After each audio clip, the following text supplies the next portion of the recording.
Hello दोस्तों ये है कल के जेकेपी कांस्टेबल के एग्जामिनेशन का क्वेश्चन पेपर। इस वीडियो में देखेंगे कि इंग्लिश सेक्शन से किस तरह के क्वेश्चन पूछे गए थे और उन क्वेश्चंस का सही आंसर क्या है। दोस्तों वीडियो को लाइक करें, शेयर करें, साथ में चैनल को सब्सक्राइब करने के साथ साथ बेल आइकन भी जरूर प्रेस करें।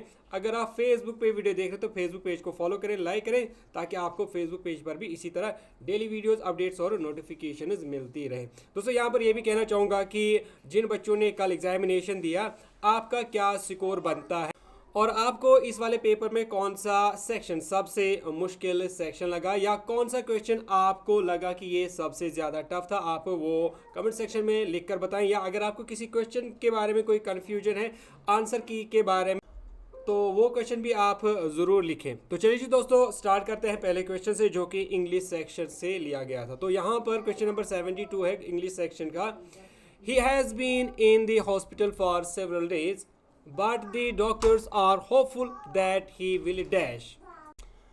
तो चार ऑप्शन है आपके पास, come out, pull through, go out या फिर पुल आउट।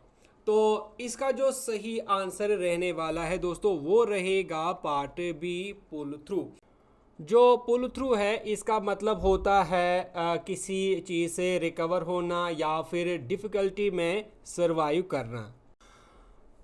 नेक्स्ट क्वेश्चन है, fill in the blank with suitable phrasal verb. तो आपको फ्रेजल वर्ब जो है वो ब्लैंक में लगाना था। तो आपके पास सेंटेंस था, my always felt that people dash her because of her unconventional career choice. तो आपको बताना है कि यहाँ पर क्या आएगा। चार से आपके पास, look down upon, fall through, fall back on या फिर लुक डाउन। तो इसका जो सही आंसर रहने वाला है वो रहेगा part A, look down upon. Look down upon जो फ्रेजल वर्ब है इसका मतलब होता है किसी की ज़्यादा रेस्पेक्ट नहीं करना या फिर किसी को नीची नज़र से देखना या फिर किसी को इन्फीरियर ट्रीट करना। तो माया जो है उसको लगता है कि लोग उसको ज़्यादा रेस्पेक्ट से नहीं देखते या फिर उसको ज़्यादा इज्जत नहीं करते, क्योंकि जो उसने फैसला किया है, उसकी जो चॉइस है वो अनकन्वेंशनल है, यानी लोगों को वो पसंद नहीं है। नेक्स्ट क्वेश्चन है, fill in the blanks with appropriate preposition from alternatives given below. तो आपको प्रीपोजिशन लगाना था जो नीचे दिए गए हैं। तो आपके पास जो सेंटेंस है इसमें है, as they navigated through the dense forest they stumbled dash an ancient ruin that was hidden beneath the overground vegetation. तो आपको बताना है कि यहाँ पे क्या आएगा। ऑप्शंस है टुवर्ड्स, अपॉन, अंडर या फिर अराउंड। तो दोस्तों इसका जो सही आंसर रहेगा वो रहेगा पार्ट बी, अपॉन। तो यहाँ पर जो फ्रेजल वर्ब बनेगा वो बनेगा स्टम्बल्ड अपॉन। और स्टम्बल्ड अपॉन उन चीज़ों के लिए, उन डिस्कवरीज के लिए इस्तेमाल किया जाता है जो कि अचानक हो, बाय चांस हो। इसी डिस्कवरीज के लिए स्टम्बल्ड अपॉन जो फ्रेजल वर्ब है इसका इस्तेमाल किया जाता है। नेक्स्ट क्वेश्चन है, fill in the blank with appropriate preparation. तो अगेन आपको एक प्रिपरेशन का इस्तेमाल करना था। तो आपके पास जो सेंटेंस है वो है, she walk dash the bustling market taking in the vibrant colours and enticing scents of fresh produce and spices. तो आपको बताना है यहाँ पर ब्लैंक में क्या आएगा। चार रूप से आपके पास, इन, अपॉन, थ्रू या फिर इनसाइड। तो इसका जो सही आंसर रहेगा दोस्तों वो रहेगा पार्ट सी, थ्रू। यानी she walked through the bustling market, यानी वो मार्केट से गुजरी या फिर वो मार्केट के बीच से गुजरी। क्वेश्चन है, select the synonym of the word. आपको बताना है ये जो वर्ड किबल दिया गया है इसका क्या मीनिंग है। ऑप्शन है आपके पास, एक्वियस, प्रिवेरिकेट, कॉन्कर या फिर रिकंसिलेशन। तो इसका जो सही आंसर रहेगा दोस्तों वो रहेगा पार्ट बी, प्रिवेरिकेट। दोस्तों याद रखें कि जब हम क्वेबल वर्ड की मीनिंग की बात करते हैं तो क्वेबल वर्ड का मीनिंग होता है ऑब्जेक्शन करना, किसी चीज़ के ऊपर ऑब्जेक्शन करना। और सिमिलर मीनिंग जो है वो प्रीवेरिकेट भी देता है। और अगर हम एक्विसेंस की बात करते हैं तो इसका मतलब होता है एक्सेप्ट करना, और इसी तरह रिकंसिलेशन का भी एग्री करना मीनिंग निकलता है। नेक्स्ट क्वेश्चन है select the synonyms of the word, तो आपको यहाँ पर वर्ड टेनिशियस दिया गया है, आपको बताना है इसका सिनोनिम क्या है, मतलब सिमिलर मीनिंग कौन वर्ड यहाँ पर प्रोवाइड करता है। ऑप्शन है आपके पास एप्रीहेंसिव, स्टाउंट, टेमिड या फिर वैसिलेटिंग।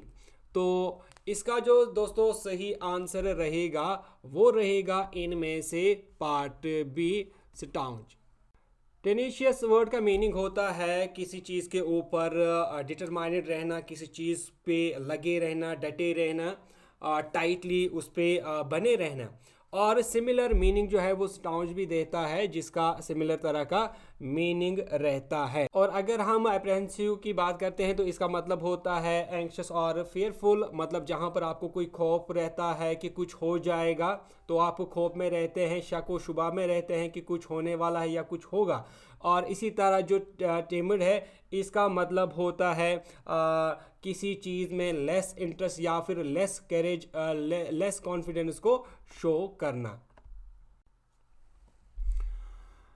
नेक्स्ट क्वेश्चन है select the antonym of the word. तो यहाँ पर आपको वर्ड ओकल्ट दिया गया है, आपको बताना है इसका क्या एंटोनिम है, यानी अपोजिट जो इसका वर्ड रहेगा वो कौन सा है। ऑप्शन है आपके पास क्रिप्टिक, अनकैनी, इनिजमेटिक या फिर पैथोमेबल।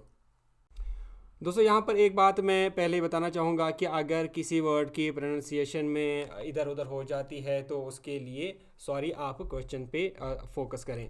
तो यहाँ पर ये जो वर्ड है अकल्ट, तो आपको इसका एंटोनिम वर्ड इनमें से बताना है। तो दोस्तों इसका जो सही आंसर रहेगा वो रहेगा पार्ट डी, फैथोमेबल। दोस्तों जब हम वर्ड अकल्ट की बात करते हैं, इसका मतलब है कुछ वो चीज़ें जो मिस्टीरियस हों, जो हिडन हों, जो आप बता नहीं सकते, दिखा नहीं सकते। जैसे कोई जादू है तो जादू को आप साइंटिफिकली प्रूव नहीं कर सकते, तो इस तरह की जो चीज़ें होती हैं तो आप उनको अकल्ट कहते हैं। तो इसी तरह जब हम वर्ड फैथोमेबल की बात करते हैं तो इसका मतलब है वो चीज़ें जो आपको अच्छे से समझ में आती हैं, जो आप अच्छे से देख सकते हैं और उनको अंडरस्टैंड कर सकते हैं, तो उसको फैथोमेबल कहते हैं। नेक्स्ट क्वेश्चन है select the antonym of the word गाइल। आपको यहाँ पर वर्ड गाइल दिया गया है, आपको बताना है इसका एंटोनिम कौन है, यानी इसका अपोजिट मीनिंग देने वाला वर्ड इनमें से कौन सा है। ऑप्शन है आपके पास ट्रिकरी, डिसीट, कैंडोर या फिर सब्टरफ्यूज। तो दोस्तों इसका जो सही आंसर रहने वाला है वो रहेगा पार्ट सी, कैंडोर। दोस्तों जब हम वर्ड गाइल की बात करते हैं, इसका मतलब है खुद को चालाक दिखाना, लेकिन गलत तरीके से, डिसऑनेस्ट तरीके से खुद को चालाक दिखाना। और इसका जो मीनिंग रहेगा अपोजिट वर्ड देने वाला वो रहेगा कैंडोर। और कैंडोर का जो मीनिंग होता है ये रहता है मतलब खुला रहना, जो है वही सबको दिखाना, ऑनेस्ट रहना। नेक्स्ट क्वेश्चन है select the related word from the given option. तो आपको यहाँ पर रिलेटेड वर्ड जो है, जो यहाँ पर आएगा एरोगेनेंस के बाद, वो कौन सा आएगा। तो यहाँ पर जो क्वेश्चन है ये वर्ड एनालॉजी से रिलेटेड है। तो क्वेश्चन है कंपैशन, इसको रिलेट किया गया है एम्पैथी के साथ। आपको बताना है एरोगेनेंस को हम किस वर्ड के साथ यहाँ पर रिलेट कर सकते हैं। ऑप्शंस हैं आपके पास कॉन्फिडेंस, ह्यूमिलिटी, प्राइड या फिर मॉडेस्टी। तो इसका जो सही आंसर रहेगा दोस्तों वो रहेगा पार्ट सी, प्राइड। इसी तरह जब हम वर्ड एरोगेंस की बात करते हैं तो एरोगेंस का मतलब होता है खुद को बड़ा समझना और दूसरों को छोटा समझना, खुद के ऊपर घुमंड या फिर गुमान जैसा रखना, तो इसको एरोगेंस कहते हैं। और इसी तरह का जो मीनिंग है वो वर्ड प्राइड भी प्रोवाइड करता है। दोस्तों इसके अलावा कुछ और इंग्लिश के क्वेश्चंस हैं जो कि हम आपके लिए नेक्स्ट वाली वीडियो में लाएंगे। फिलहाल के लिए मैं ये वीडियो यहीं करता हूँ एंड उम्मीद करता हूँ कि वीडियो आपको अच्छी लगी होगी।